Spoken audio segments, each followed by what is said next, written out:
4 of the 5 guys I played backyard football with are in prison for murder. So these are the type of guys that I grew up with. Again, my mom had mental health struggles, and there's no one around to hold me accountable. Sure, yeah. You know? What were some of those moments that hit you like, you know what, maybe I need to change? We were at a pizza place, and I was there with my girlfriend at the time. 3 guys came out of this pizza place that we had gotten into a fight with like a month prior, and this guy pulls a knife on me. And so I hit this guy with a metal pipe in the head. I ended up going to jail for this. I just remember sitting in jail just like, what am I doing? This is not the life God has for me. You know, I had a desire for more. I knew I would do more, but I also wasn't scared of hard work. We didn't come from money. Nobody in our family came from money. But I'm gonna be the one. I'm gonna do something about it. Turned out that real estate was the engine that helped us build and grow our wealth. And I'd never made that much money in my life. What was the process or the journey that got you to submit everything you do to God? Yeah, so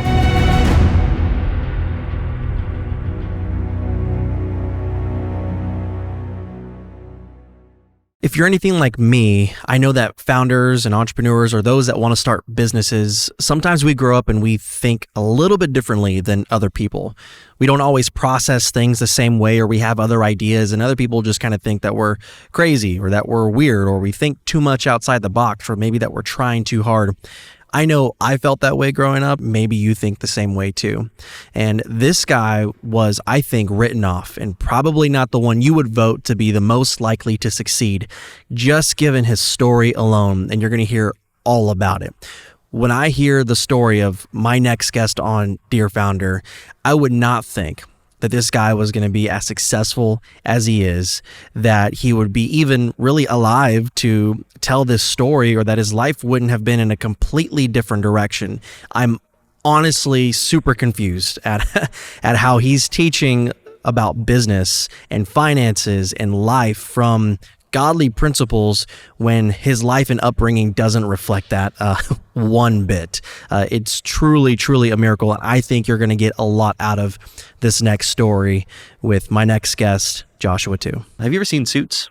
yeah, I have. Harvey? Yeah. Oh, yeah. Harvey Specter. Yep. His quote is, he's like, I don't play the game. I play the man. You know? Yep. Now, I love Harvey. Yeah. But I'm like, there's some truth to that. There Like, is. I don't, the business world and the entrepreneurial realm, I love that game. But I like knowing about the man. Yeah. Because the man is the one that knows how to play the game and win because of who they are. Yeah. You know, so that's what I love knowing. And I'll be kind of honest, from my opinion, I don't really care anymore about the number that people make financially or the number of businesses they have. Like, that doesn't impress me as much as what you overcame to be who you are. Yeah. Because then those numbers make sense. Yeah. Like, yeah, that makes sense that you have that because of who you are and what you went through. So that is always what's stuck with me the most. And I'm hoping that through the show that there's either people that feel the same way, or maybe the people that are so clouded by the material that they start to see what's actually more important, and it's the man. Yeah. You know, so that's what I'm hoping to do with the show, and that's what I want from our conversation is what made Josh who he is. And so that's what I'm joking about the ratchet stuff, but at the same time, that's part of your story, and that's what God used to chisel away at your character to make you who you are. So let's act like I don't know anything about you. Yeah. But where were you born and raised, and what was life like growing up for you? Yeah. So I was raised in the Twin Cities, St. Paul, Minneapolis. And, you know, my mom and dad, they got divorced when I was 8 years old. So we were in low income housing. My dad, I didn't see him again probably until I was 18. So for about 10 years, I didn't see him once. And my mom did her best with a $500 a month welfare check. And so, you know, not having a dad around, being able to navigate the challenges of being a young boy or an adolescent and, you know, figuring out a lot of stuff on my own. You know, our friends became family in that neighborhood. We were really close. You know, you're out late. You're doing, you know, you're hanging out with your buddies, backyard football, backyard baseball, you know, like everyone here is just coming home when the sun goes down. And street lights come on. And, but you know, early on, I was getting into trouble, like crazy trouble, like early on, as soon as my day. And I don't really, like, as far back as I remember, I don't really think, you know, I'm sure I was disappointed that my parents got divorced. I can't say for sure, like, it really, you know, of course it impacted me, but it didn't impact me. Wasn't devastating. Yeah, it wasn't devastating to me personally. I think more my brother than anything. You know, so, but my mom, she had struggled with some mental health stuff and wasn't as, even though she was there and she was doing her best, she really wasn't taking care of us the best she could. She did her best, but Justin and I had to grow up quick, and we had to figure out how to grow up, you know, and part of that, you know, we just learned a lot on our own. Yeah. And I think I remember my first job was 13. When most kids are playing football and playing sports, we couldn't afford to play sports. So I think that's where I got my work ethic from. I remember I got a job as a dishwasher at a restaurant, and you know, I just started to, you know, really get excited about making money. I think that's really where I started to, these were like little defining moments, like looking back on it, that I decided, okay, well, we didn't come from money. Nobody in our family came from money, but I'm going to be the one. I'm going to do something about it. And I thought that way even at an early age. Really? Yeah. I was like, I'm going to be the one. And so, you know, getting a job washing dishes. I remember I had an uncle that owned an excavation company, and I got to run the compactor for $7 an hour, and I was killing it at $7 an hour at 14 years old, you know. Minimum wage, I just made this joke with someone today. I remember when minimum wage was $4.25. I never thought I'd say I'm getting old, but man, like $4.25, I couldn't imagine, you know. But, you know, I think these things help me develop my character, and you know, it wasn't easy work either. So, you know, fast forward, I'm 17, and you know, I was getting into trouble in high school. This is where things really started, you know, just normal teenage stuff, but there's no one around to hold me accountable. Sure, yeah. You know, again, my mom had mental health struggles, and I decided to go live with my grandparents for my last couple of years of high school. Ended up getting expelled from high school for fighting, and I'd always been fighting. You know, it was just, you know, a big chip on our shoulder. Part of that was my brother and I mean, we were raised in a neighborhood. You know, we'd bounce from neighborhood to neighborhood, but I mean, every gang you could think of, the Bloods, the Crips, the Latin Kings, I mean, all these, they're jumping people into gangs in our backyard. 4 of the 5 guys I played backyard football with are in prison for murder. So those are the types of people that was the environment that I was in. But, you know, really there was a brotherhood in that too, you know, so we did everything together. You know, we played backyard sports together, but then also you'd get into trouble together. And so, you know, I remember, you know, this is crazy, but I remember a guy calling me up, 4 guys, you know, a guy had just had some trouble at his parents' house. Somebody in the area had driven a Suburban through his parents' house. And so they called me up. They were going to do a drive-by on this guy's house. And they're like, Josh, do you want to come with us on this? And I'm like, that's not really my thing. I was always a fighter, but guns, no way, you know? And these guys ended up, long story short, they went to prison.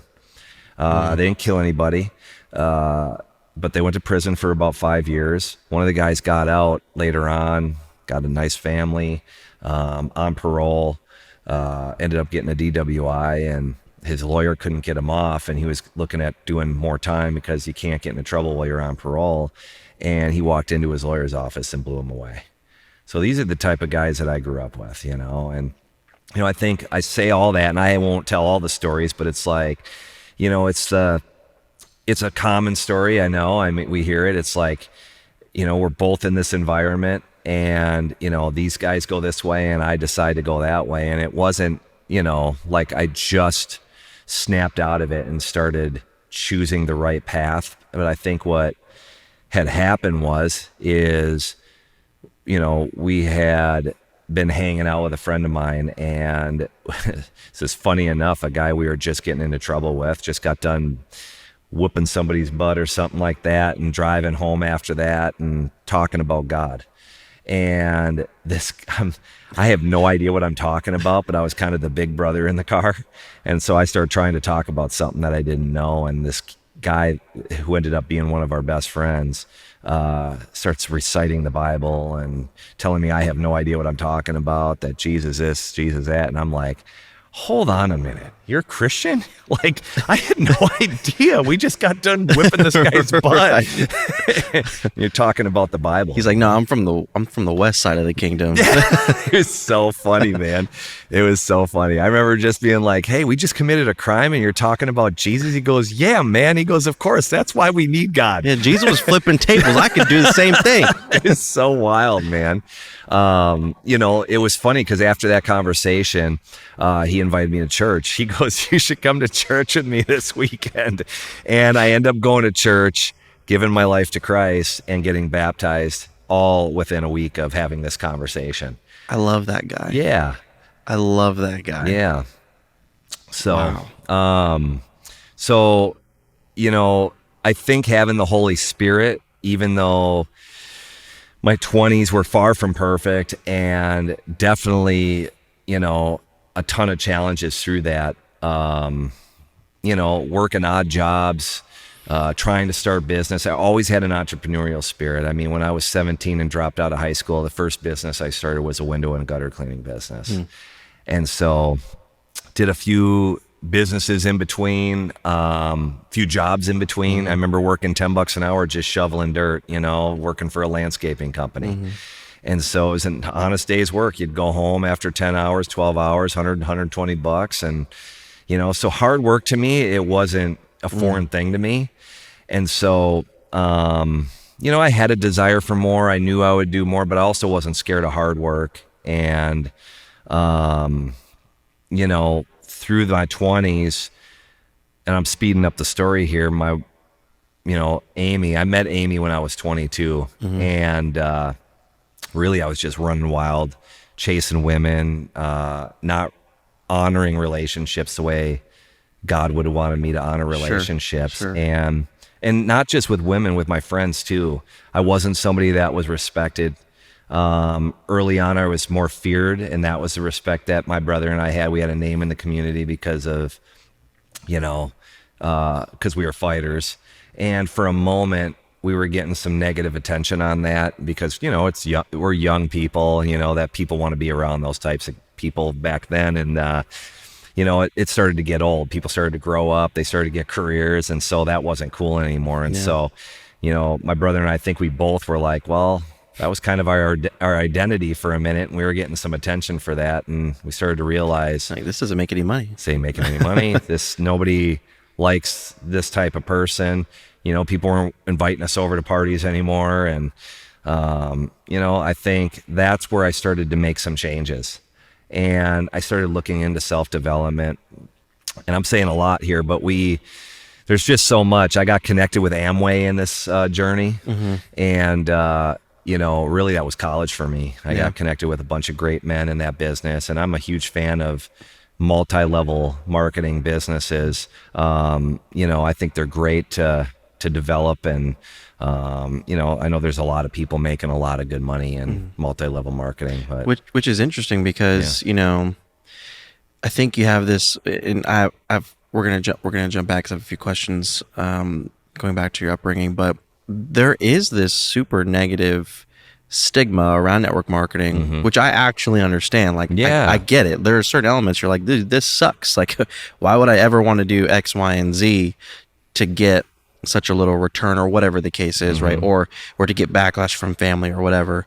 But from my experience, and you're probably going to say the same thing, but some of the best people, that's not for every network marketing company. Of course. That's not for every multi-level, because there are some legitimate scams. There are some legitimate pyramid schemes out there that you need to run super fast away from. But there are some that are so few and far between that these are good people making good money. And like, they've got some values that really kind of stiffen your spine Yeah. as a man. And I'm like, that was attractive to me, you know. I got introduced to the Amway business as well, and dude, I had never been around people who had values that stuck to the values, that were committed and convicted, I think is a better word. They were convicted about what they were doing to develop. And so anyways, so I love that. Everything about your story is just so crazy. So real quick. So Yeah. your mom had mental health challenges, and you know what, man, that to me, because we're both parents now. Yeah. And I don't know if growing up you had maybe a sense of like judgment of like, dude, mom, come on, like life sucks. Like, Yeah. could life be better? Because I used to think that way about my parents. Like, dude, why did I have to grow up like this? This freaking sucks. But Yeah. now that I'm a parent, I'm like, this is hard. Yeah. You know, like I have a lot more grace and understanding For sure. for what my parents went through being a parent, Yeah. raising kids. And, you know, like I can now truly empathize with them because I've been through it, you know. And so, you know, did you have a moment where maybe like, maybe forgave is not the right word, because maybe you didn't have any like resentment against your mom, but was there a point where you were like, okay, I think now I'm the adult, my mom needs help, and it's time for me to like switch things into gear into adult mode? Like what was that like? Yeah, I think, you know, I think with that, that's something I realized. I'm 46 now. I think I probably just realized that at about 38, you know, so almost 10 years. And, yeah, I think, you know, what I've learned is that, you know, there's so much to honor my mom and dad for, even though they weren't around. And I'm not trying to be cheesy by saying this, but it's like they had me. Just the simple fact that they had me. I started finding things to honor, you know, about them. And I did learn a lot of great things from them. And I learned a lot of things that I wouldn't do as a parent, you know? Yeah. And so it taught me some things. But I always focus on the positive things that I did learn from them, and try to, you know, even some of the more negative things, like I said, it's all perspective, Sure. you know, and I know that's, you know, not a new concept, but that's, I think, just trying to change my perspective on, you know, the experiences, or redefine the moments. Yeah. So I think like early on, I defined the moments a different way, and later on in life, I started to redefine what those moments were, and it was from a healthy place. Like, I haven't talked to my dad in 10 years, but I reach out to him all the time. I don't have any unforgiveness in my heart with him. If he called me tomorrow, I'd be normal, like I just saw him yesterday. But I still send him a text message. I don't even know if it's his phone number anymore. Wish him a happy Thanksgiving and a Merry Christmas. But, you know, that's the type of person that I'm going to be. You know? And so... honoring your father. Yeah, 100%. And so it's good because that's who I am. You know, the more I learn about honor, and that I don't honor people because they deserve it. I honor people because I'm an honorable person. And it's a core value of mine, you know, and that's what we can talk about too, because it's like, that's where my confidence comes from, is living these core values, actually not just talking about them, but in tough situations where most people would even say you have a reason to dishonor someone, I won't do it. You know? Yeah. So. And that's so good, because I think you could have every right to be angry, lash out, be resentful, point the finger. Like, you could do that, and I think would be justified in doing that. You know, like, you know, my dad was, you know, basically an alcoholic until I turned 18. And by that time I'm going to college, and I'm like, what the heck, dude? Like, what happened to like being a kid and like getting to experience my dad as a kid? And like, you know, like, I could have been like super angry about that. And for a moment I was, but I remember praying and asking God, like, I don't need you to change him. Like, I just need you to get me through whatever it is he's going through, just get me through it, you know? And my sister, it was a different story. She really struggled with it. She had a hard time forgiving him. Like, they have a totally different story that's not really mine to tell, but they had a totally different experience. But I'm thankful that my experience wasn't that, because I didn't point the finger at him. I didn't say, you suck because you stripped away my childhood and I didn't get to experience that father-son relationship. No, when he apologized to me at 18, and to me, I was like, you know what? We can start from here. Yeah. Because, man, that takes a lot, you know? Yeah, it does. It does. I think, you know, I've always known about grace and mercy, and I just, you know, I'm trying to extend the same grace and mercy that we want, you know, and we're going to need more. Yeah. And so there's opportunities every day. There's opportunities with our employees. There's opportunities not just with the people that maybe seems like it's easy, like our family members and close friends, but people we don't even know. And so, yeah, I mean, just living by my core values is something that's really, it's taken me a while to grow in, but, you know, at this point, it's everything. It's the foundation of who I am. And, you know, I navigate everything from there. And so, and have had massive success because of it. So, but. So you have these core values in your life that are guiding you. Are there any points in your journey from, you know, whether it's, you know, growing up with your parents, moving out, you know, being involved with, you know, people that are, you know, I mean, doing illegal things, borderline illegal things. I don't know if maybe drugs were involved at all, or drinking or anything like that. But anyways, you're going through all these things, and some of it is teaching you things.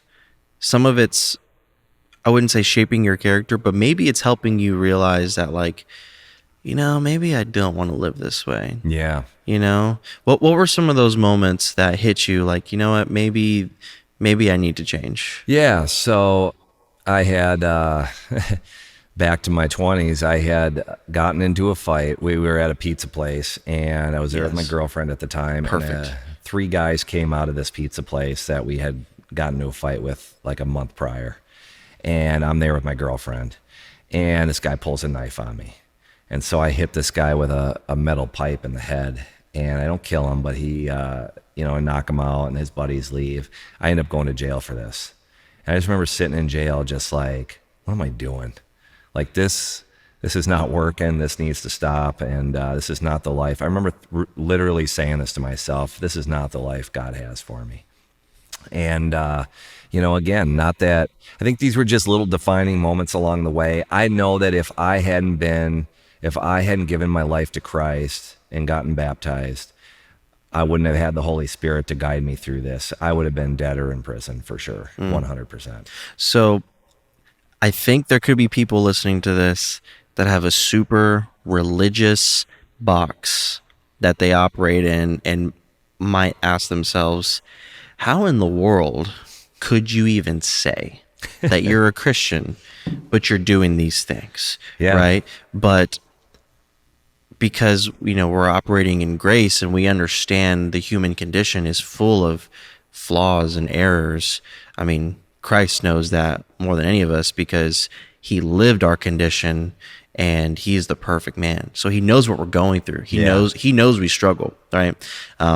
Which is why he depended on the Father so much, because he was wrapped in our flesh, right?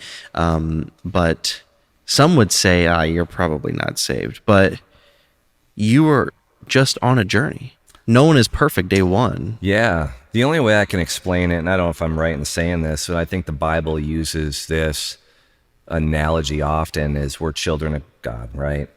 And so, you know, we're all brothers and sisters in Christ. And in a family, there's going to be siblings that are babies. There's going to be siblings that are adolescents. There's going to be siblings that are teenagers, possibly, maybe even adults. And your parent isn't going to treat the baby the same way that they treat the 20-year-old adult. And so that's how I picture our Heavenly Father. I think, you know, I was a new Christian, you know, his grace and his mercy is endless. I didn't understand that then, but I know now, and I'm grateful for it, you know. And I think, you know, God guiding me through that. The older I got, the more I realized, and the more honor I was able to give God, the more honor I was able to give my life and the breath that was in my lungs. At the time, I didn't understand it, just like a baby doesn't understand it. But the older I got, I started to realize, man, I could have been dead or in jail. God clearly saw something in me and believed in me. I mean, the people, God said he knew the end before the beginning, and so I'm sure he saw my potential, and I think he sees everyone's potential. It's up to us to step into that potential. I think he believes in us, he loves us, but it's our choice. And I was in the game, and I just stayed in the game long enough, and eventually started gradually making better choices, starting to see some fruit, stack some wins. And, that started to happen in my 30s. I remember, we've talked about this before, but I remember I had just started dating Amy and making a decision that I was a one-woman man. And she ended up, she's great. I mean, she's always been great. She was really the breadwinner when we started dating. And I'm just being honest. Same story. Same story. I have no ego in saying that, because it just shows the humility that she has and the grace that she has. She was sent from heaven. But she was doing creative design and marketing and some advertising for 2 major Fortune 500 companies, very high up, and never thought she'd lose her job in a million years. And in that first downturn, they eliminated 3,000 jobs at Hartford Insurance. I thought she was actually getting promoted to the vice president's job that day of that division, and position eliminated. So we ended up moving down to Dallas, Texas, and I had no money. She had some savings. And so again, talk about getting humbled. Borrowed $1,000 from her to get my real estate license, of all things. Decided if I can make a few dollars selling real estate, that I could start a business. I always had an entrepreneurial spirit. And, it turned out that real estate was the engine that helped us build and grow our wealth. I love that because, I just talked to somebody about that today. I said, don't get so stuck on what you think you want to do, because God might, you're praying for these things, you're praying for opportunities, you're praying, maybe it's for money, maybe it's for accolades, whatever, and God will get it to you, but it might not look how you think it's going to look. And I would say 10 times out of 10, the path that God has taken me down was nothing like I thought it was going to look. As smart as I think I am, I mean, the Bible says don't lean on your own understanding. His ways are higher than our ways. His thoughts are higher than our thoughts. Well, I believe that. Yeah. And I've seen it. Yeah, our plans don't tend to look like his. No. And nor do I want him to. I think, early on I didn't understand that, but now it's like I tell people, I said, if you ask God for $1 million, the good news is he'll give it to you. The bad news is he would have given you whatever you wanted. Billions, trillions, infinity. He's got it all. Unlimited resources, ideas, opportunities, relationships, whatever it is. He's just, he's the best business partner. He's your best friend. He's our Heavenly Father. And, I think the closer I've gotten and the more I've submitted, not just my life, but submitted everything to him, and had this revelation. And it took me a while to have this revelation. I really didn't have this revelation either until recently, but really understanding that he's the provider and every single thing comes from him, and I'm just a steward. And that means that it's he's the owner. And I'm, depending on what kind of steward I am, he entrusts me with more. And so I understand that, and I honor that. And I think I know that's one of the reasons that we've been so blessed in our lives and been so fortunate in our lives.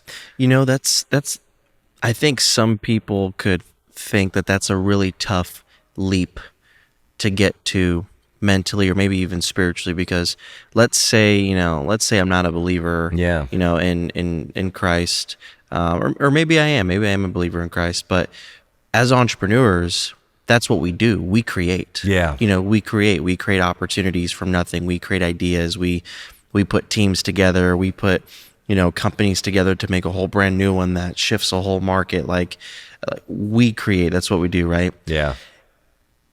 And to go and ask and to go and try to submit ourselves to another creator. You know, I don't know. Like, to me, I struggled with that because in my mind, I'm like, I'm the entrepreneur. Yeah. I'm the business owner. Yeah. I provide, I work, I create opportunity. I do this, me, you know? Yeah. And so to go and ask for help, I gotta be honest, I've struggled with that before. Yeah. You know, as a professing Christian, I've struggled with that. And maybe I'm alone in this, maybe I'm not, but as a performer, as a high achiever, sometimes that's hard to do. 100%. You know, and so it seems like you've got a grasp on that better than most. So how did, you know, because Josh getting his real estate license, at how old were you when you got your license? 30. You were 30. Okay, so you got your license at 30 and you're 46. 46 now. Yeah. So to jump from license to God is in full control of me, my life, my business, and everything I haven't touched because it's his, that's a big jump. What was the process or the journey that got you to submit everything you do in your life to God? Yeah, that's a great question. So early on when we got connected with this real estate firm here in Dallas, I knew right away I needed to get connected to a church. It was something I valued. It was something my wife valued. I knew you know, I could feel it that we needed to get connected to a house. And so we started the church hunt. We ended up finding a great church here in the Dallas area, Elevate Life Church, Pastor Keith Craft. And after going to 5 or 6 good churches, but not, you know, I think after being a part of Amway, like I mentioned, I had this exposure to this kind of warrior, mighty man of valor type, you know, mentality. And, you know, you brought up a book earlier, after reading Wild at Heart, just kind of this more warrior spirited, no more Christian nice guy type mentality. And once I got into that culture, once I got into that church, I knew that was exactly where I needed to be. But, you know, I think what had happened is after getting connected to the church, I started to almost fast track, seemed like. Started hearing things like, you need to get married if you're living with your significant other and you're not married. And here's what's funny, I had never heard that message again at this church after that. That's great. And so I go home that night and I was waiting for all the right timing, I'll get my ducks in a row before I married Amy. And, you know, I didn't have any money. So I wanted to get her the perfect ring and you want it to be the perfect moment. And by the way, that's like not her personality. She's the most simple person. It's so funny. And I went home that day and I took a twisty tie off a loaf of bread and I used that as her wedding ring and I proposed to her. So I did the best I could do. I think I put some flowers, like some rose petal trail or something like that, and then had a card at the end of it. And I was standing there with a twisty tie. Yes. So that was one of the things. I started to understand tithing. I started tithing at the church. I realized even in that, you know, because now at this point, now that I'm tithing, I'm starting to go number one as a sales associate with this firm and having some success for the first time. One of my goals early on, I'd never made $100,000 in a year. And a goal I had set when I started with this firm is that I actually have $100,000 in my savings account. So I'd have to make more than $100,000 to make that happen. And at the end of the year, that's exactly what happened. I ended up making about 2.25. And I'd never made that much money in my life. But now it's easy to give to the church. And so I'm learning these lessons along the way. I'm thinking, oh, okay, I don't have the full revelation of, you know, first fruiting God. And it's not just about the money. The money is just an example. But it's like, now that I'm making money, I'm giving money to the church, but I'm not serving at the church. I'm like, I don't have to serve at the church. I'm giving enough money. That's for somebody else, you know? Mm-hmm. And, you know, I had at this point, I could recognize some of these plateaus where I feel like I was learning some life lessons. And I go, okay, I've been here before. I need to learn something. What is it? And they had done a sermon or a service on giving your time to the church or being a servant leader in the church. And I said, honey, we're serving. So we get in the house and we're serving. And the founder of the company that we're with, Net Worth Realty, all three of them, they're in Houston, San Antonio, and Dallas at the time, and they weren't looking at expanding. They own their brokerages. We were wholesaling real estate here in the community, and I'm not sure. I haven't asked them this, but at the time, I know for sure they weren't thinking about expanding. And now, after I've gotten some of these principles, and I'm operating out of this, I get a call out of nowhere, totally out of the blue, have no idea that this was even on their mind. And it's from one of the founders, and he's like, hey, we want to open a Fort Worth branch. We're thinking about creating some leadership opportunities. Would you want to be a regional manager? You've had massive success. I'd love for you to be one of the first people to make that happen. And so I'm like, wow, God, okay. Wow. Now now that I'm starting to stack some wins here, now I'm starting to make what's important to God important to me. God's kind of giving me a gentle nudge. It's the only way I would, could explain it and say, yes, you're doing the right thing. Just keep doing that, And so we have some success. We end up opening the Fort Worth office and have some massive success. I mean, I just had gone number one, fastest to do it for first year in business. That had never happened.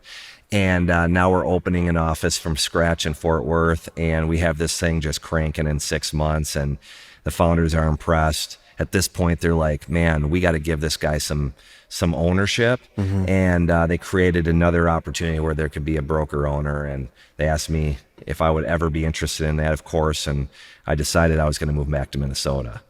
And this is where the lesson happened. I ended up not having a full revelation of how powerful an alignment can be of people, and went back up to Minnesota, where I'm from. You heard the story early on about where I came from and the type of person I was. So after having this success, got a little bit of ego again. The ego started to creep back in.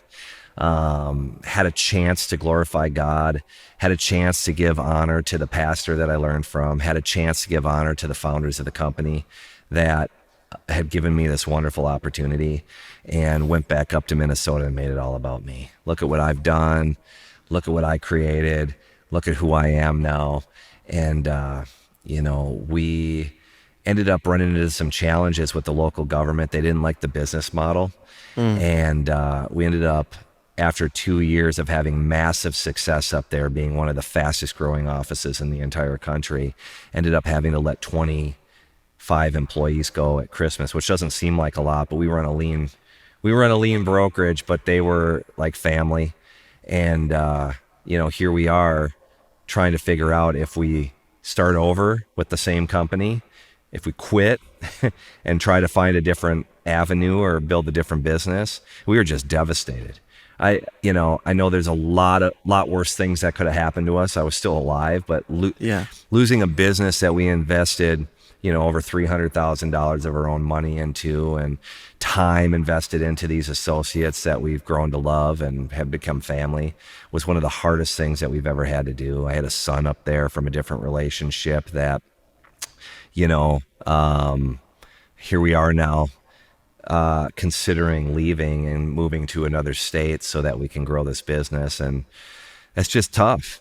And I remember just praying. I remember just in the shower of all places, I've been told that, It's a great place to pray. That's what I've heard. You're by yourself. You're very transparent before God. Isn't that funny?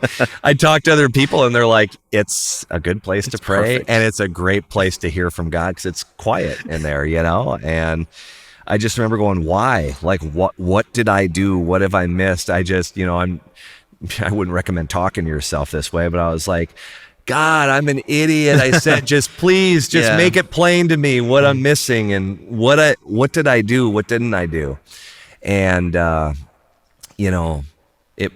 it became aware that I, had stepped away from God by taking all the honor and glory and making it about me.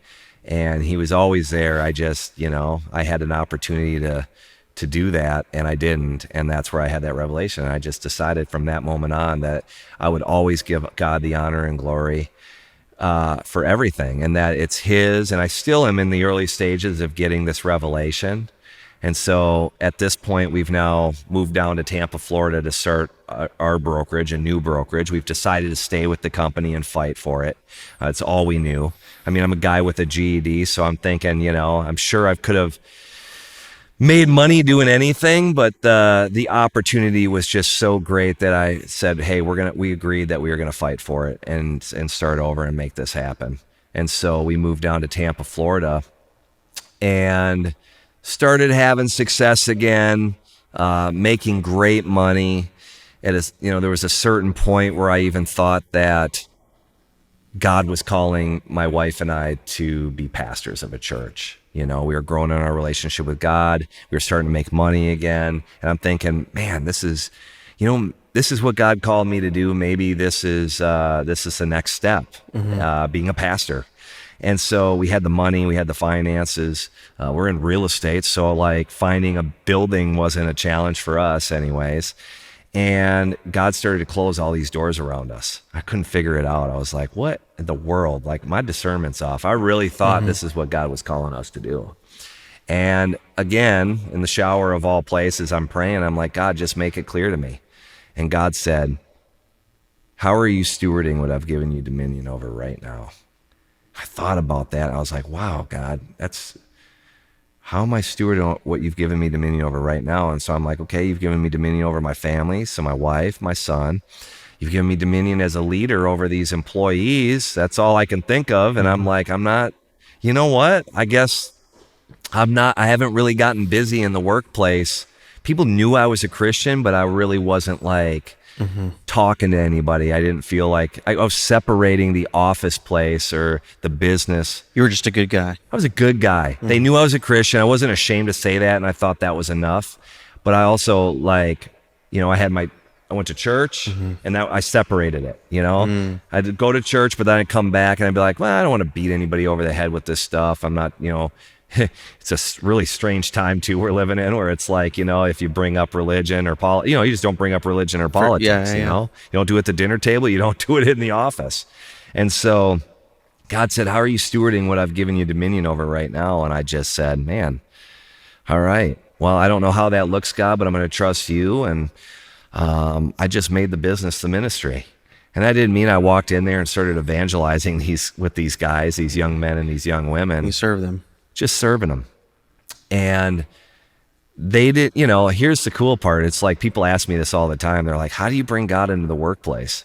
And I'm like, well, it's not what you think. I'm not in there judging anybody. God's the judge. I'm really obedient to the Holy Spirit. So I'm just really aware of the moments that I talk about God. But really what speaks louder than anything is just serving people, servant leadership.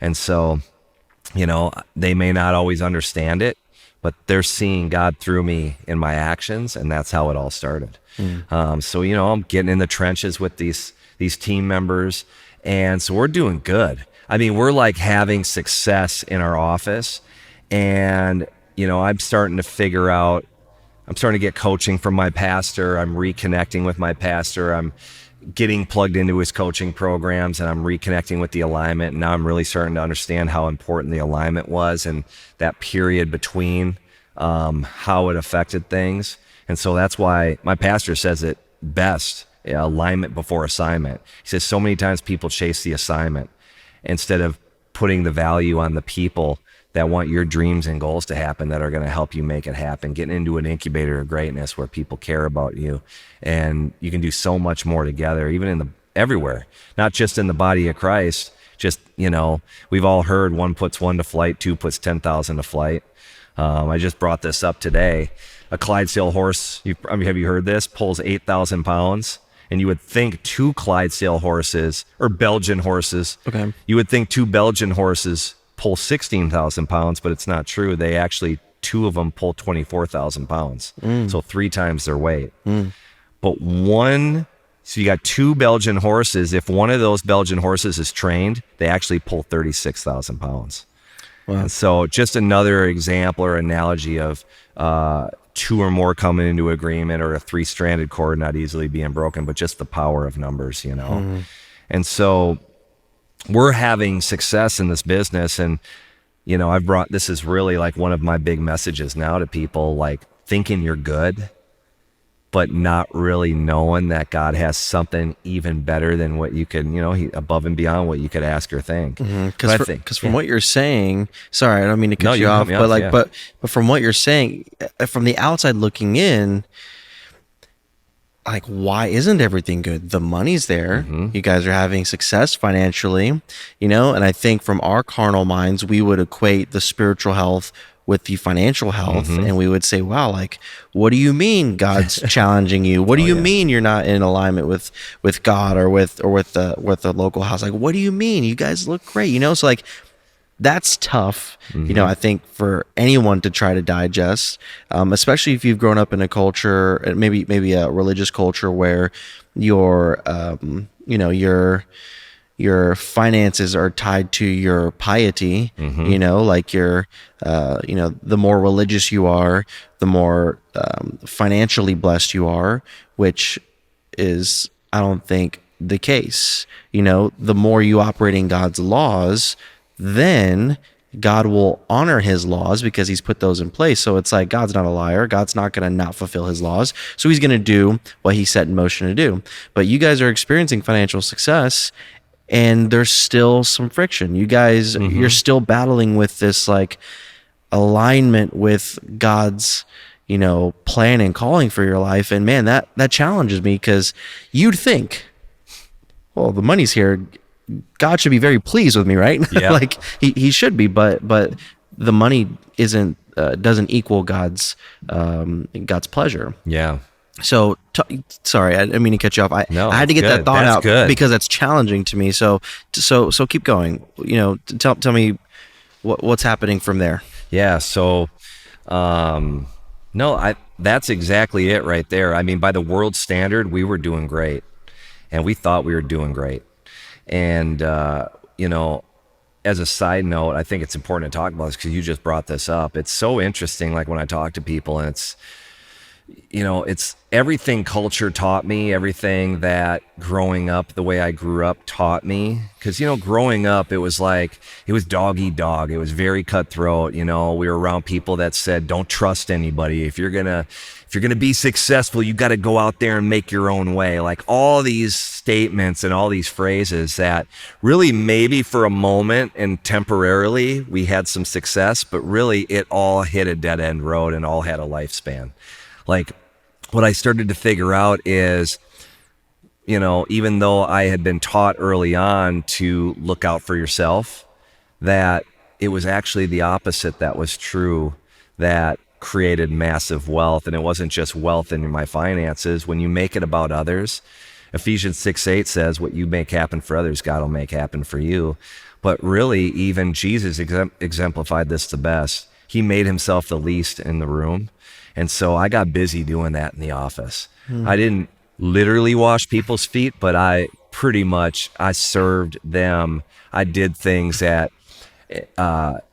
really developed trust. I was faithful, and they saw that every single day. And faithfulness creates trust with people. It breeds trust. And so, my goal was to be in good relationship. And for a long time, I was transactional with people because I thought that's what the world was. That's what the business world was. And, I'm around a lot of good people that have a transactional nature, and I'm not like judging that at all. I just started to learn the value of being relational with people, and people are the purpose anyways. So like as a Christian, that makes sense to me, but I get that it doesn't make sense to everybody. And so that's really my challenge, is helping people see that. But the best way to help people see that is to be a servant leader yourself and get in the trenches with the people, whether it's your employees, really everybody. It's just, it's my favorite thing to do is just, put them above me, put their dreams and goals above mine, and make them happen. And of course, by default, stuff ends up happening for you, but that's not my heart. I'm not, even though that's a law, an irrefutable law that God put in place, I'm not doing it for that reason. And here's what's crazy. I was working harder, not smarter. So we talked earlier, it's like things look good. I'm making great money. What people didn't know is I was killing myself. Like, for a minute there, I had the monitor around my neck. I thought I was having a heart attack. So we even went into the doctor to figure out what was going on with my heart. and I was so stressed out. And it's like, well, that's what happens when you're not doing it the right way, or when you're not, there's a better way. Because I can will things to happen. I've always been an ambitious guy. I've always been a hard worker. And I think that's the challenge. And I think the killer, what the killer can be, is when you have when things look good. Like I said, we're making good money. We have the things that we want. I think that's the time where it's like, is this God's best? Is this everything he had? And I started to realize I was willing this to happen. There's going to be some success, or it's going to look like I'm having success, because I do have some talents in that area. I do have a great work ethic. And I had to accept that I was working harder, not smarter. And part of that was because, one, I wasn't making people a priority.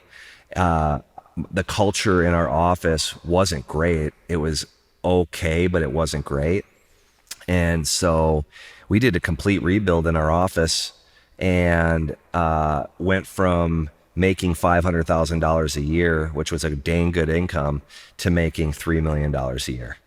And that all happened from creating a servant leadership culture in our business and leading from the front in that, just being the example of our core values and living this stuff out every day. And that's what breeded trust and respect from everybody, is they knew I was the real deal. So I went from being a guy that nobody could trust. I moved to Dallas, and I thought I was a leader, but when I looked behind me, I was alone. Nobody was following me. Thinking even with my money or my finances, every dollar that I had, I would hold on to like there wasn't enough. Relationships, not valuing relationships, thinking, this is where, this is where I'm going to get my purpose from, and none of those things, all those things were a dead end road, and really dialed it in with people. It's people are the discipleship. And that's what we got busy on in our business. And God just opened the windows of heaven like never before over our business once we started operating out of that. It was really a cool thing to witness. You answered what my question was going to be. What is the better way? Yeah. How do we make it better than just achieving a certain amount of financial success? Yeah, I think just, and this is what goes against everything we've been taught and culture. I mean, it is, we've heard it. It's not like it's foreign to us, and it's not a new concept, but, again, people are the reason, people are the purpose. Even if you're not a believer, even if you don't believe in God, it's like, everyone believes in karma, or what goes around comes around. There is an irrefutable law of you reap what you sow. And so serving people, that's the focus. And here's what's crazy. I've had the money, I've had the nice things. I mean, I'm not making 9 figures by any means, but we're multimillionaires. We're doing, we're very fortunate. Our joy, our energy, just complete happiness has come from helping another young person make the most of an opportunity, and getting in the trenches with them and serving them, and then just watching their life be transformed, and just knowing that you had a part of that and you stewarded it well.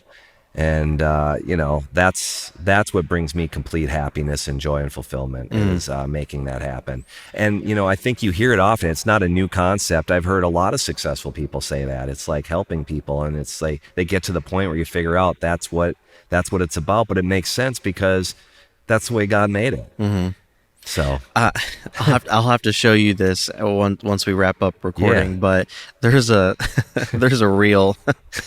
It's this guy named Drewski and I think Speedy, but they're on a podcast and they're talking, and he's asking Drewski, he's like, I think he asked him something about, how things are going, and he's like, man, it's just a blessing to be doing all this. The money will come and go. It's really just a blessing to be doing this. And he looks at the host, and then they both just start laughing.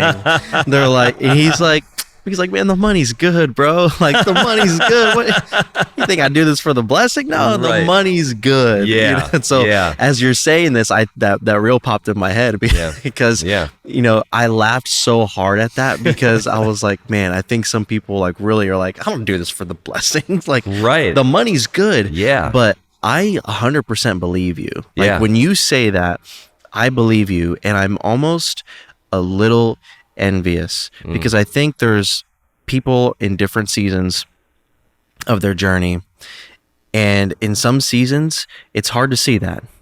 Yeah. In some seasons it's like, I would love to be able to feel like my motive is just completely being a servant leader and a blessing.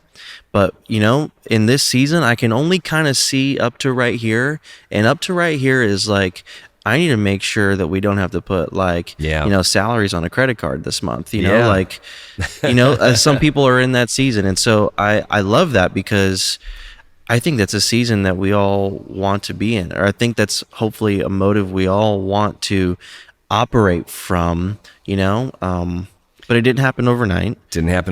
Right. And I think did you struggle with that at all? Yeah, 100%. I think, it's a faith move too, it's like, that's another thing. It's like the Bible says God's pleased by our faith. And so I think for me, I just haven't overcomplicate the word. I'm not a biblical scholar yet. I'm working on it, but I wouldn't consider myself a theologian. God's truths make sense to me when I hear people tell them to me. I've spent enough time in my life trying to do life my own way that, and be the smartest guy in the room, that in this season, probably to a fault, I just shut that part of my brain off that thinks I know better. God's given me people in my life to just really trust and to follow, and who also exemplify these same or exhibit these same behaviors and core values.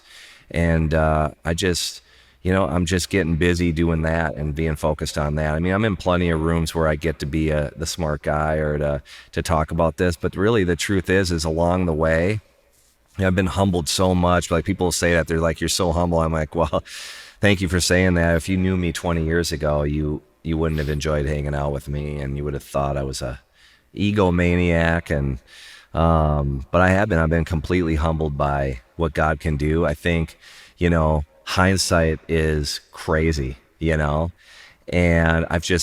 I've watched what God's done. I could have very easily along the way taken credit for it again, but I've already made that commitment to God. And I think that's why God's honoring that. I think he's, continues to open doors for me, continues to make alignments happen. He gives me ideas. I'm not perfect at it, but I give him the honor. You can ask my wife. I always say, ask my wife, because she's the one that knows me behind closed doors, but I give him the honor and glory for the ideas, the great ideas. Probably not everyone, but I always think, man, I would have never thought of this on my own.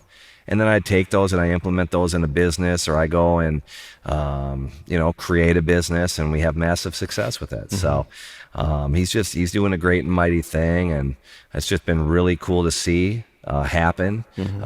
We've actually, I don't know if I mentioned this, we started once we started that in our own culture, we actually started, there's 32 offices, 32 broker owners across the country in different states, some of the largest cities in the entire country.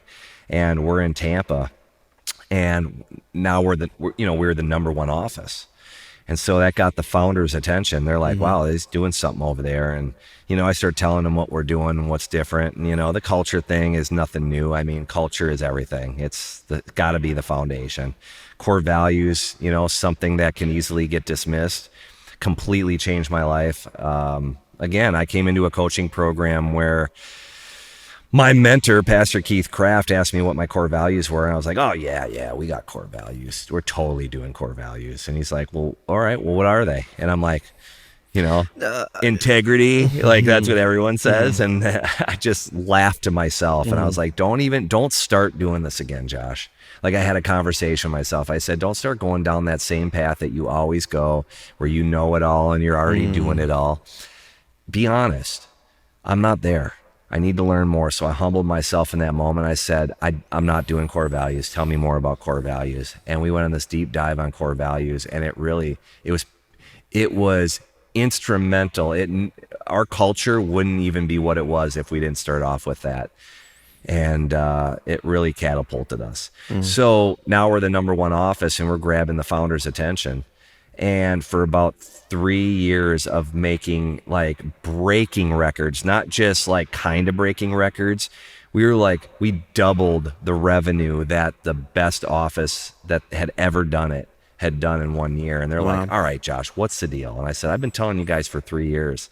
It's culture, it's core values. I'm connected. I'm getting coached by my pastor, servant leadership. And they're like, all right, we're finally willing to listen. But no, really, tell us. Yeah, that's how it was for 3 years. They were like, okay, whatever, and finally they were open to it. And, now every broker owner is connected to my pastor in the coaching program and getting coached by my pastor at our church. And the founders are getting personally coached by the church, and all the employees of all these brokerages. Not all of them, but I would say probably 40% of them are getting coached by our pastor. And, whether they believe in God or not, they're getting good, godly, biblical business principles. And there's stories all over the country within this organization where they're having massive success. But it's just been really cool, man. It's just been a great journey. We're not just in wholesale real estate. I was talking about this earlier. We own a resort in northern Minnesota with about 30 units and 8 RV sites. We've started co-working spaces. We buy a lot of commercial space. We've gotten into the flex space recently, invested passively into widgets and some inventions, but nothing has given us the return that we've had by building these teams through this wholesale real estate brokerage. It's just been incredible, man. But learned a lot along the way. Yeah. God gives grace to the humble, and he opposes the proud. And it sounds like that's like the turning point in all that. Yeah. You humbled yourself, and God gave you grace in that, and he exalted you. Yeah. And he exalted the things around you. And man, that's awesome. And Yeah. it's got to be careful with what I say here, but that's so like God. Yeah, it is. To be like, are you going to listen now? That's how I explain it. You ready to do things my way? Yep. And you're like, no, it can't be that simple. It can't be as simple as me saying, all right, God, you got it. It can't be that easy, but it is. It is. It's so simple, it's stupid. That's the only way I can say it. And I've just, people ask me, they come up to me all the time. They're like, what's the secret? And I'm like, you're going to hate me. You're going to hate me. And everyone's heard it. It's not a new concept. If you go to church, if you are a Christian, it's like you've been hearing it. I went all in on it. I think, I've heard so many things. It's like the effectiveness question. How's that working out for you? It's such a simple question. Yeah. And I just, I have to ask myself that often. And I think, it's easy when things are going really bad to say, I'll try a new way, which I've done. But I think the challenge is, like we talked about earlier, is when things are going good, can you continue to learn and grow and humble yourself along the way and consider that there's a better way, and it's God's way. And so, and that was it. It's not perfect by any means. I wake up every day and people come up to me all the time. They're like, you're just so filled with energy. You're so happy. You're so this. And I'm like, I fight for it every day. Again, you brought up business. Everybody sees the success and they think it just, they don't know the price and the pain and the nights where Amy and I were sobbing, wondering what we were going to do next. They didn't know that I had $60 in my pocket. They don't know the story. I had a crazy story when we first moved down here. I remember one of the ways that we meet investors, we go down to the Dallas courthouse steps to build relationships with these folks. And we were sharing a car at the time. And I said, Amy, I got to go to the courthouse steps. I got to meet some investors. I just started this new career. And, we were trying to find a parking spot downtown Dallas. And have you ever been to downtown Dallas? It's, especially during the day, like business day, it's busy. You're not finding a meter for sure. And we were hoping to find a meter. Can't find a meter, but there's a parking garage and it's $20. Well, you heard the story. I had $60 in my account. Amy and I signed a 3-month lease because, first of all, we paid the rent for the first month and we were just believing that something was going to happen. We were going to be able to make the next month's rent and the next month's rent. And so we have $60 in our pocket, in our account, living off Tostino's pizzas and ramen noodles, and which are great, by the way. They taste better when you have money. It tastes better when you have money.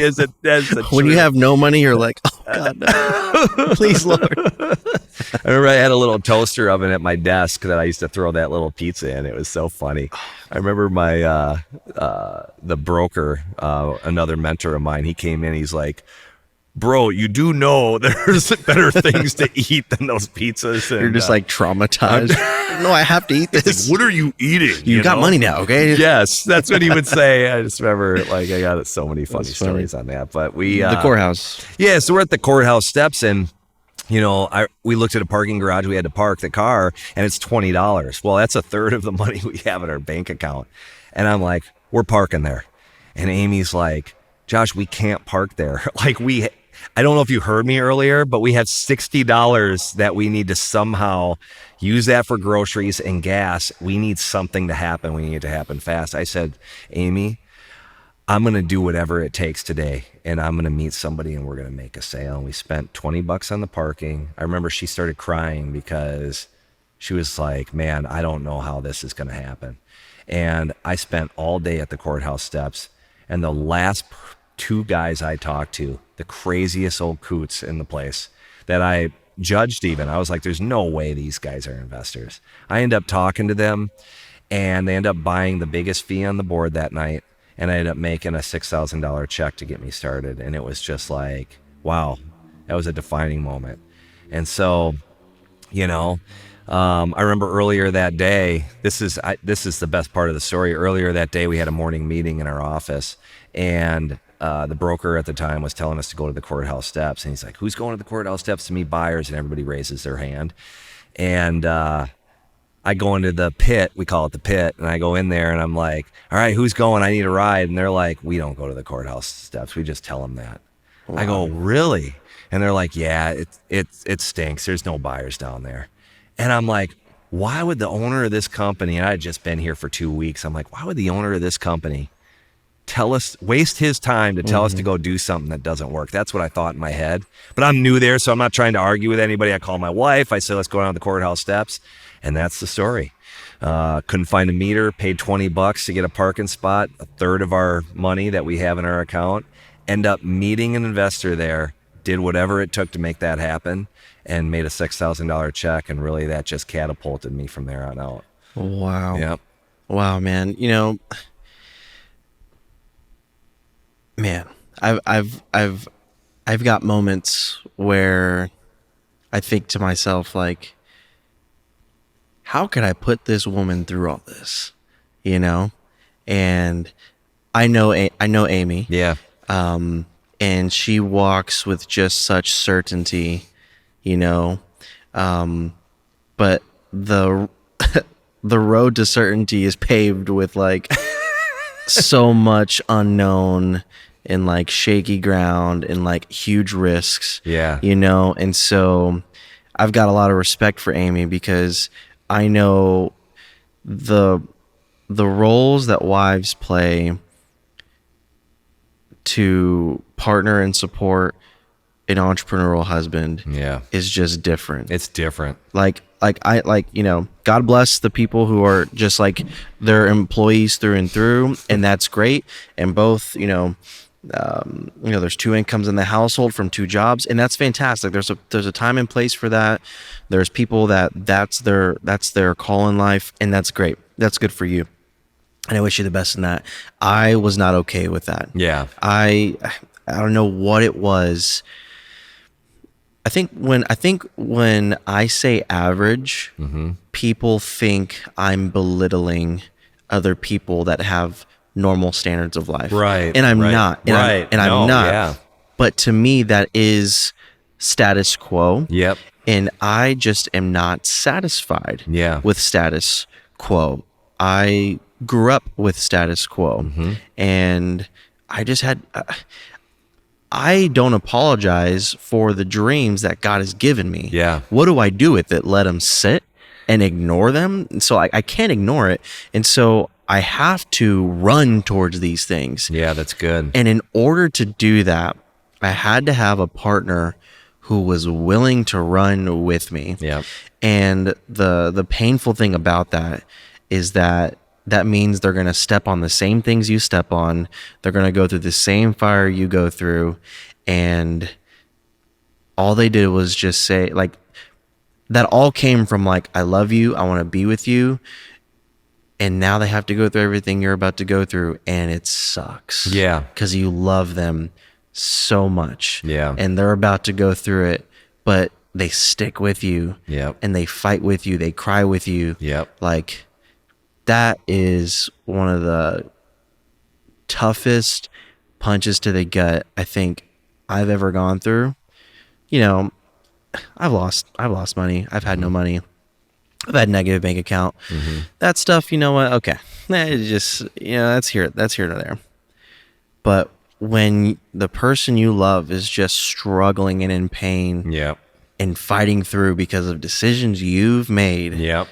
that's something totally different to deal with. And so I've got massive respect for Amy, because I don't know the full story, but I imagine that she's had to be tougher than maybe she felt. Yep. For certain days. She's a real one. So tell me, you guys, like, how did you guys navigate that? Because Yeah.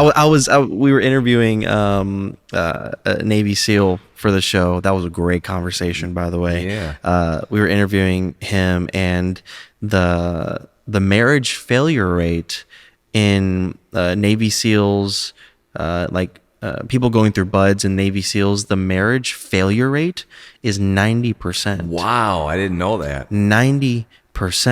The failure rate for buds is only 70. You have a better chance at passing buds than having a successful marriage as a SEAL. It's insane. Yeah. But him and his wife, they've been married for 21 years. Wow. They beat the odds. Yeah. And from what he was telling us is that she is hardcore.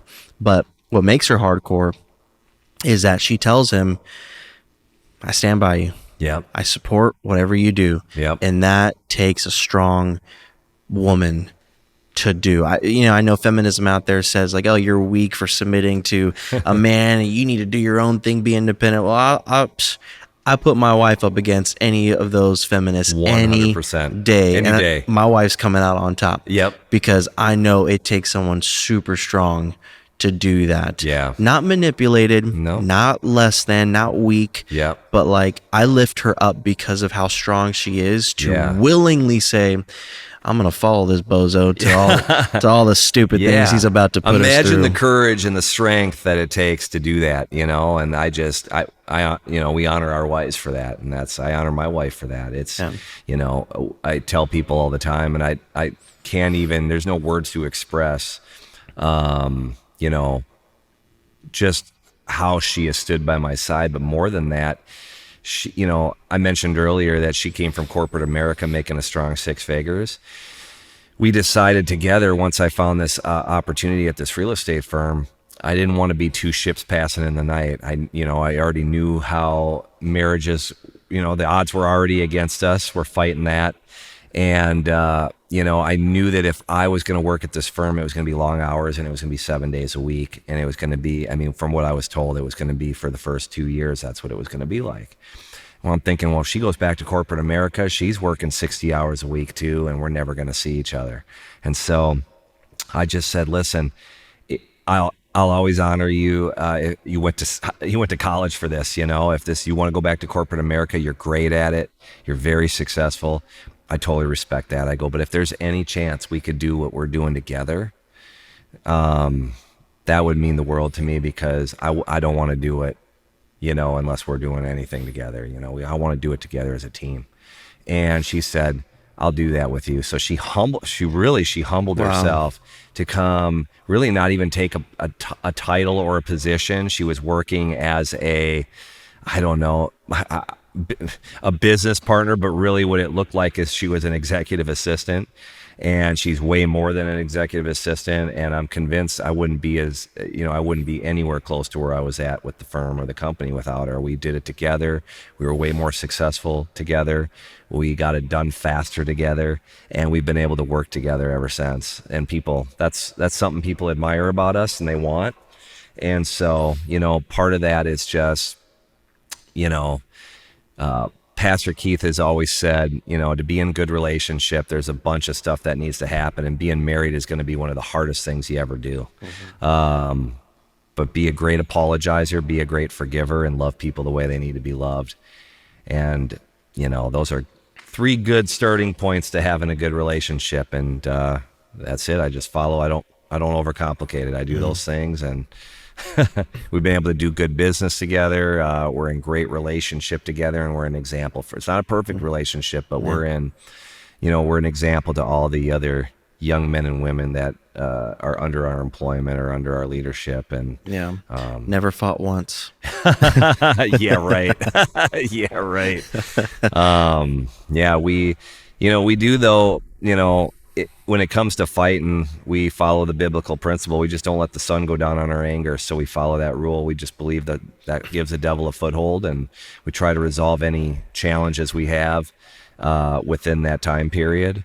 And it's worked out really well. Yeah. We don't go to bed mad at each other. We don't wake up mad at each other, and we're going to resolve it within a day. Doesn't mean she might need a break, but we don't let the sun go down on our anger. Yeah. It's really helped. But man, yeah, this is so good.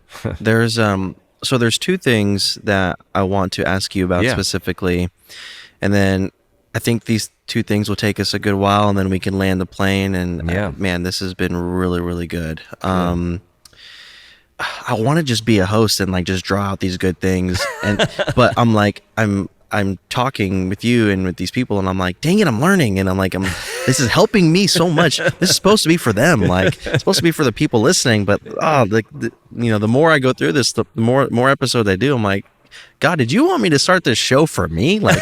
Are you just trying to show me something? Because I get it, okay? I get it. You're bringing all these people that are telling me just, hey, be more like this, okay? So I'm like, okay, I'm getting the message a little bit. But so 2 things. The first is, Amy has a whole story that I really don't know all that much about, but she's got a whole story of her upbringing, childhood, career experiences, hurts. She's got her own thing. And then obviously you've told me about your story. When you get married, we didn't really go through premarital. Us either. Life's kind of been our premarital counseling the hard way. Yeah, that's us. I don't regret not doing premarital, but I think it would have helped. Sure. I think it would have helped, because what I hear a lot from people is that they hash out a lot of things during premarital that it's like you don't think to ask, because you're just like, dude, she's freaking hot. She supports me. Yeah. And I'm ready to do this thing. Yeah. So sometimes you don't really think those things through. But going into marriage, I'm like, man, that probably would have been really helpful. But I say that to say that there are unresolved things that people bring into marriages. There have been maybe a handful of people that I've met that have said truly, no, we didn't get married until we went to therapy, resolved some traumas. Yeah. And then when we got married, we don't experience the same thing other people experience, because we hashed those out before we got married. And I'm like, dang, that's so cool. Yeah. Who was around to tell me that, Actually, I did have a few people tell me that, and I didn't listen to them. So I should have listened. But I just think that's so wise. But that's not everyone's story. It's not everyone's experience. So how did you guys resolve anything that was maybe from your past, or maybe emotionally? You bring baggage to a relationship, good or bad. You bring it, right? But you bring it, and you guys are building a business together. That is tough, because building a business has its own emotional challenges. It's got its own pressures, let alone unresolved traumas, unresolved bitterness, hurt, regret, guilt from things that you've done in your past. Like, when do you have time to deal with any of that as an entrepreneur? Like, I've got things to deliver for clients. Like, I don't got time to deal with my crap, you know? So anyways, how did you guys navigate your own personal healing and then your strength as a couple while building a successful business? Like, that is tough to do. How did you guys do that? Yeah, that's a great question. I think, it all came back to, without the alignment, without the people in our life, we may not have gotten premarital, but, making it important to get into a church, get around the right people, get around people that, have a marriage that we want. We joined a marriage mastermind. So I guess that could be, we didn't get the premarital, but, marriage is important to us, and being, it's, I brought up my Pastor Keith Craft, a few times tonight. He says, if you can get your marriage right, you can get any business partnership right. You can get any business relationship right. And I believe that, marriage is going to be the hardest thing that you ever do. It's the hardest relationship you'll ever have. And, you got to fight for it. And so, I think those are two things that we agreed on. We did join a marriage mastermind, so now we're surrounded by other couples, and that's what I would say. I think Amy's had more grace on me than anything, because I know I'm definitely the tough one in the relationship. We always used to joke, we probably shouldn't joke about this, but I'm always like, if we got divorced, everyone would know it's because of me, for sure. Oh, yeah. 100%. I'm with you. I'm with you. There's not a doubt. And so, and so there's even more like that. That's why, I think, one thing we've both worked really hard on, and that is, one, knowing that our identity is in God, and it's just, it's a fight every single day.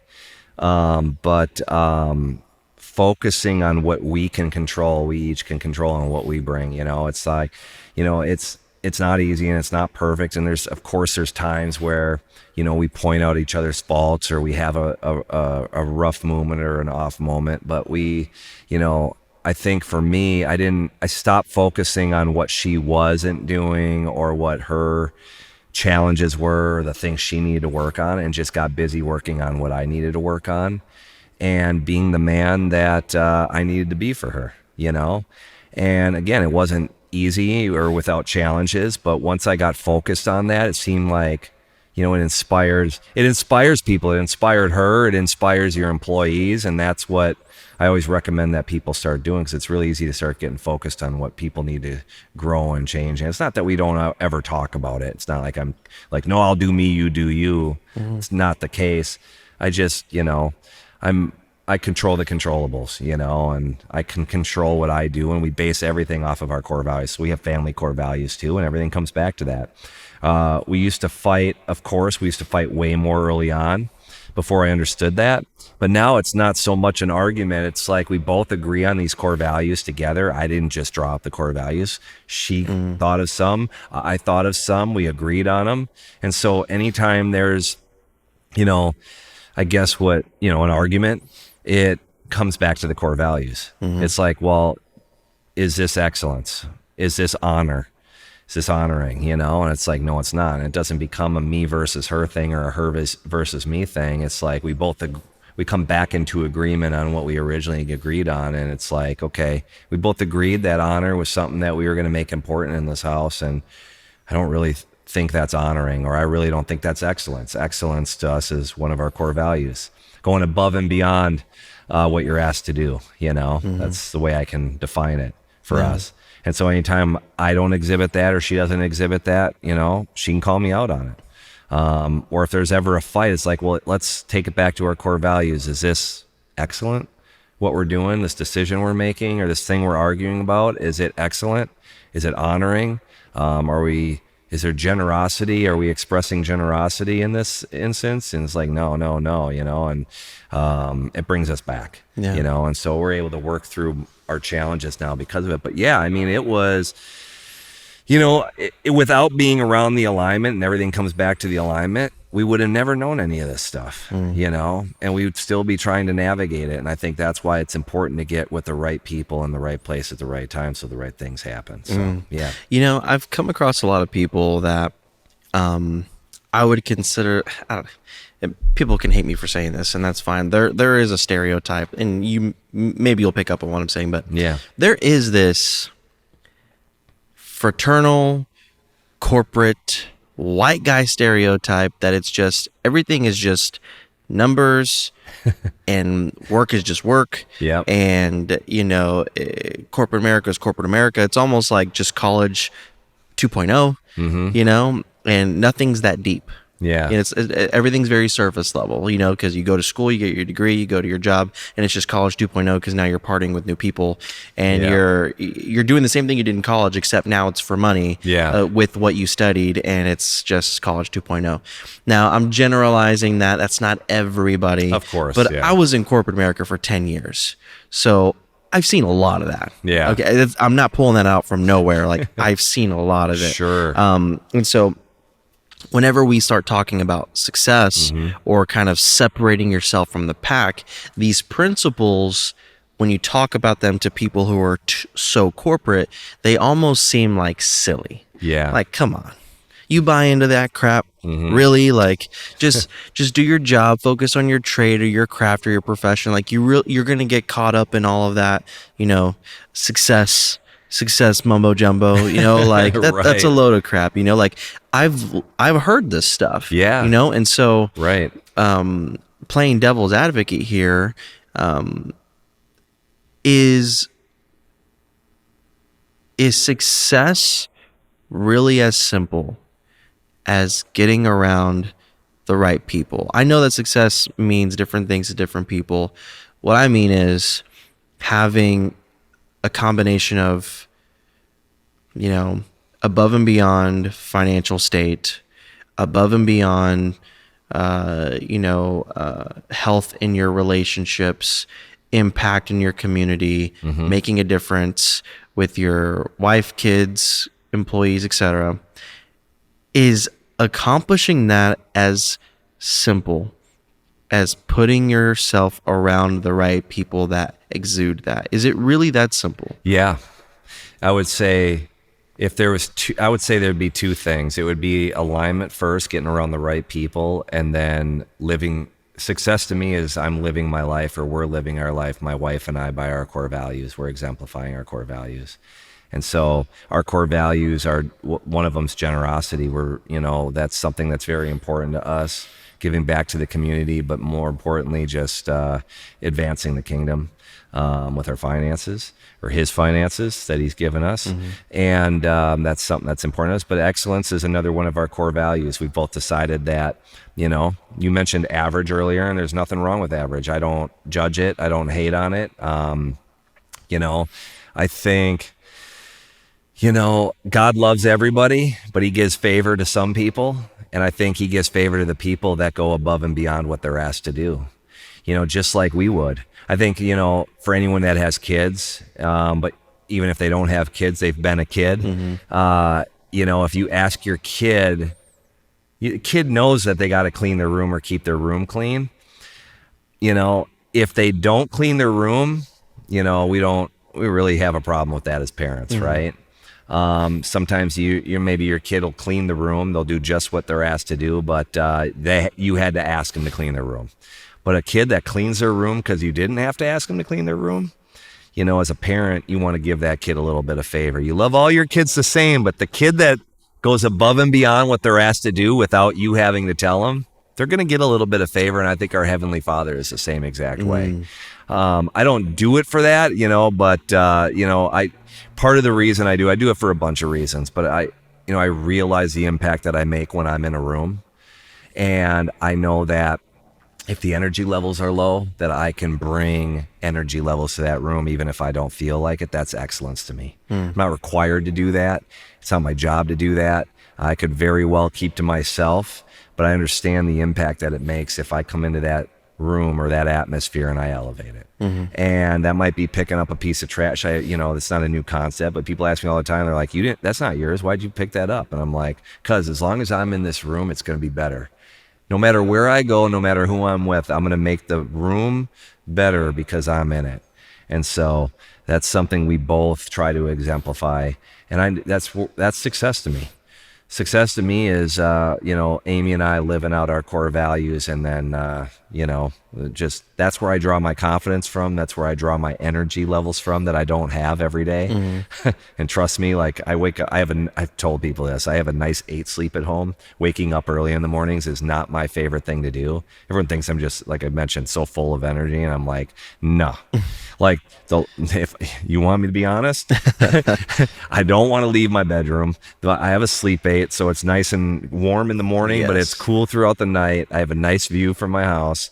The last thing I want to do is go to men's group on Saturday morning at 6 a.m. and, bring energy levels, and, or talk to a guy about his problems, but I go in there and I give it my best, because I know that guy, whoever that guy is that morning, I might be the only Jesus that person sees that day, or the only light that person sees today. And so I know what's at stake now. I didn't always know it was at stake, but that's why I try to give everything my best, because it might be the only chance that somebody has to see our Heavenly Father through how I exemplify it in my life. So, I take it very serious. I didn't know early on, but I do now. I mean, like I've said, hindsight's always 20/20, looking back on this. And I think that's like one of the big discouragements I had early on is, and there's probably people that listen to this podcast and think, how can I make a difference? Or this guy is so far off from where I was. And it's like, man, I remember sitting in church thinking about all the things I didn't have, $60 in my account, not because I was broke for a moment, but because, I had made a lot of bad decisions leading up to that. And, I just encourage people just to, get with the right people. Like I mentioned, get with the right alignments, a group of people that actually care about your goals and your dreams coming true, but will help you get there. And then just consider that there's a better way. Early on, I had a lot of mentors that because of my immaturity and my ego, I burnt bridges with, and I wish I would have listened to. I've circled back with a lot of them and apologized later on in life. The people that are in your life, a good friend or a good mentor is going to tell you the truth. And the Bible says the truth will hurt before it sets you free. And what I tell people is that if you're with the right people, the people that care about you and want your dreams and goals to happen,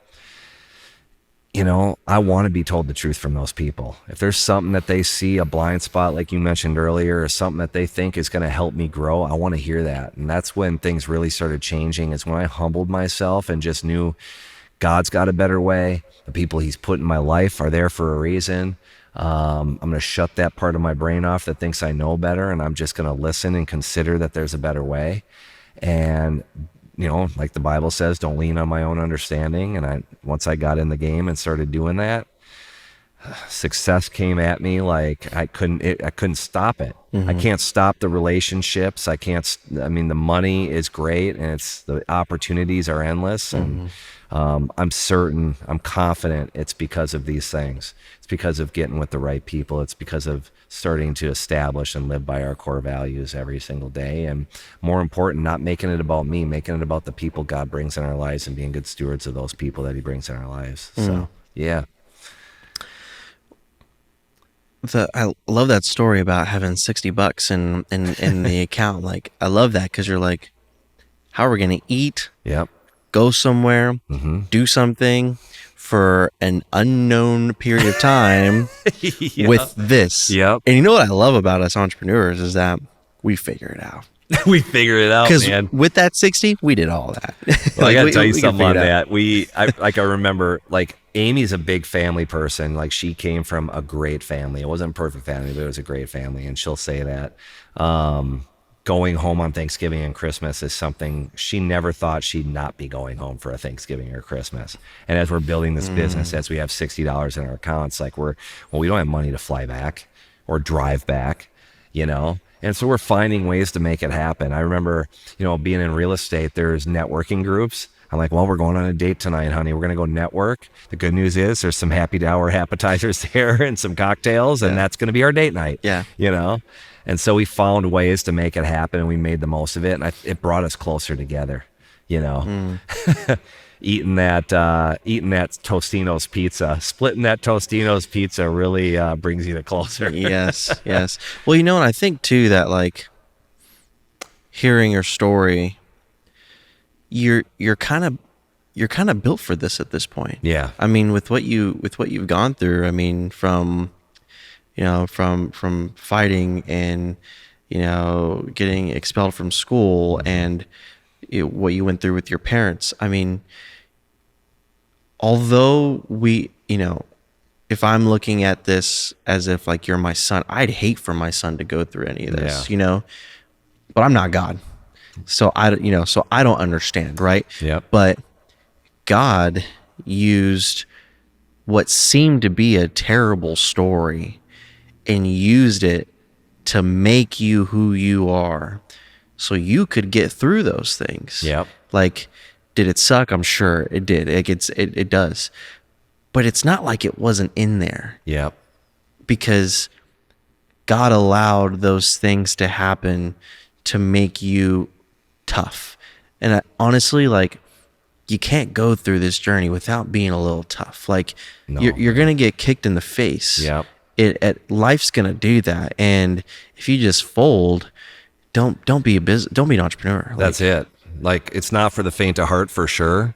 And I mean, you hit the nail on the head. I mean, there was probably some bad seed that I sown and some consequences that came from that, for sure. Yeah. But the big thing is, and a lot of people have heard this. Maybe they haven't. I shouldn't assume that they have. But it's like people will pray for patience, and God will bring you. He doesn't just give you patience. It's like He's going to bring you the most difficult people that you've ever had in your entire life. So I prayed for a great relationship or great marriage. I prayed for successful business, and I've not been a perfect man, but I've been striving for to be a righteous man and doing the right things, being a good man. And I've learned that the obstacle is the way. It's the only way. And so I have a different relationship with it now. As long as I'm doing the right things, not the perfect things, but as long as I'm doing the right things, I'm putting God first. I'm considering what He wants out of every situation, every relationship. As long as I'm doing the right things, when the challenges come, I already know He's molding me. He has something I'm learning in this situation. You see it different now. I see it different now. I have a different relationship with it. And I get excited because I know that on the other side of that thing, there's a great reward. And it's 10 times out of 10, that's how it's been. And so now when there's a difficult season or when there's a challenge, I'm excited about it. I'm like, I think we just watched the video this last week with Jocko. Good. Oh, yeah. I get that mentality. I'm like, bring it on. I'm ready for this. I know God's got something on the other side of this thing because I'm going to make it through, and I'm just going to trust in Him. And and God's pleased with our faith. So it gives me an opportunity. Here's what I think. I think, especially with entrepreneurs, and I've just, I'm still trying to figure out this revelation. It's like it's our strength and our weakness. It's like we can take action on things relatively quick, and I tend to control the outcome of things.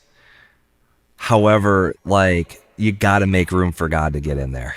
And I think as entrepreneurs, I know a lot of people that are like this. We try to control too much and we don't make room for God. We're great at taking action. We're great at whatever needs to happen, but we don't go, hey, God, what do you think about this? Hey, God, it's your turn to get in here and get us to the finish line. And I think that's where a lot of people miss it. That's so good. Yeah, I've noticed that even in the church world, like we're in the culture that we have at our church. I've thought this.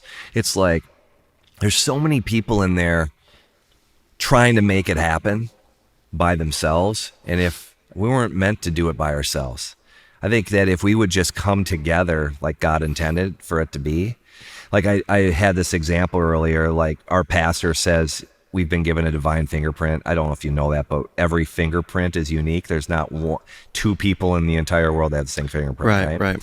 So, so I have a unique fingerprint. So if you look at one finger, that's one finger. But how much can I pick up with one finger? Not much. But if I had two fingers, I might be able to pick up something. if I get 5 people, 5 unique fingerprints around me, you, 3 other people, how much can we carry? We can get so much more done together if we just join up and connect and try to advance the kingdom together. And that's, whether you're a believer or not, that's in business. So many times people are like, I'm just going to do it all.